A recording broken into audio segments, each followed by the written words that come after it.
Francis Ngannou.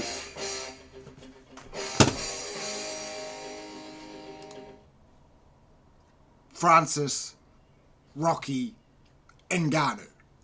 Oh my fucking god.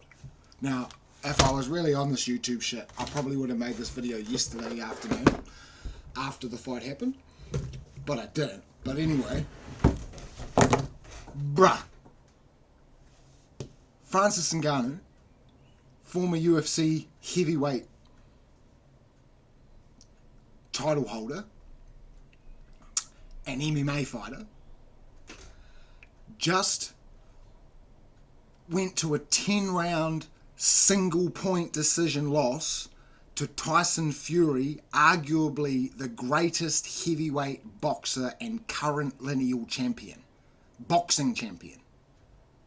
So, an analogy was made by Tyson Fury himself leading up to this fight that it was going to be like a table tennis gold medalist stepping into Wimbledon and playing a Wimbledon champion in tennis, making a comparison of a sport change between from MMA, that was bad, UFC, yeah, I train UFC dog, but from MMA to boxing.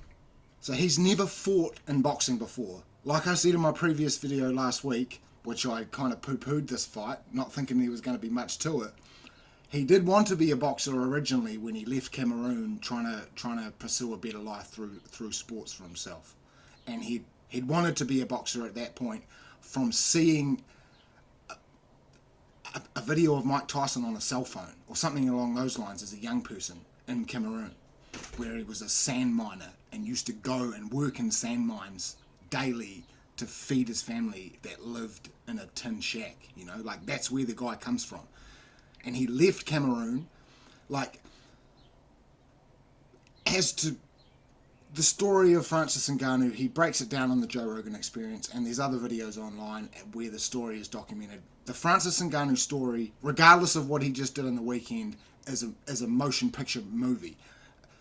Put on what he just did in the weekend on top of that, and the story's still going. It might be a trilogy of motion picture fucking movies, this guy. So anyway, never boxed before in his life in a professional boxing circumstance. Obviously, he's trained as an MMA fighter, so he knows how to fight, but he's not a boxer. Steps into the ring with Tyson Fury, who I'm a big fan of. You know, I don't claim to be any sort of boxing head, but I'm a combat sports fan and I follow boxing in that capacity.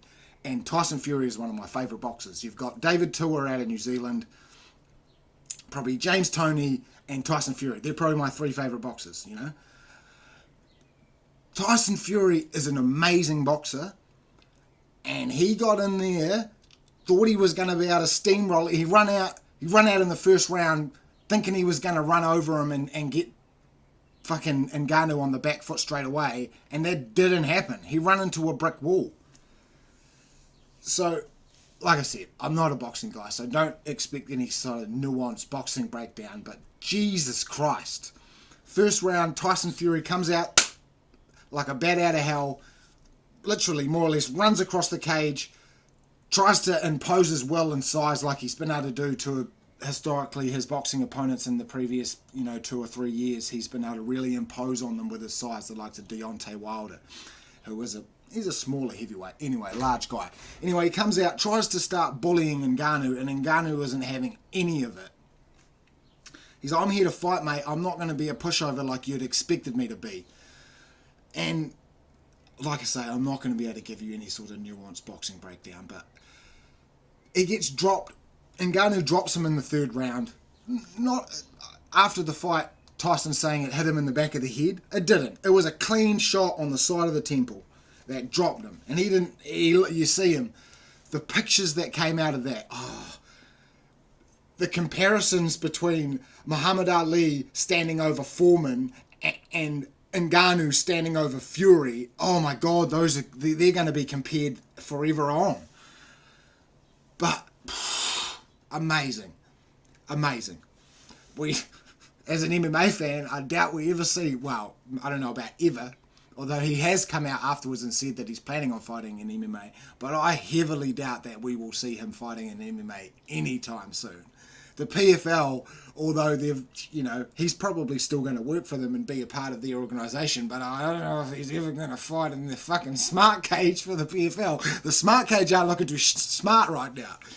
But Jesus Christ, Francis Ngannou, from the sand mines of Cameroon to the UFC champion to now, you know, a lot of people are screaming robbery. I think, you know, a lot of boxing pundits or whatever the effing word is are saying that it was close but edged to Fury. But, you know, there's a lot of people saying that it was edged to Ngannou, you know. Like, that's how close it was. And Ngannou had the larger moments in the fight. He knocked him down, you know.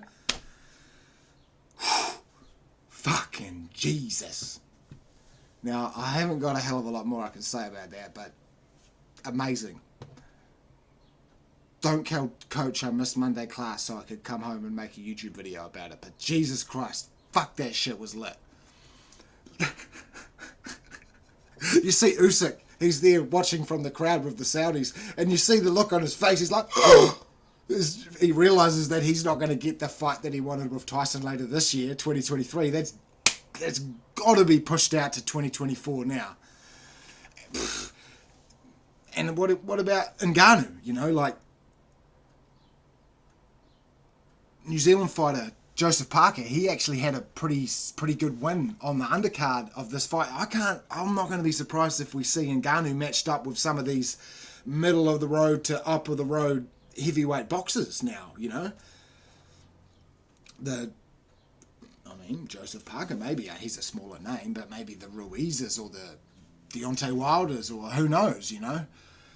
But Francis Ngannou, once again, flipping combat sports on his head by backing himself and just chasing the dream, man. What a G.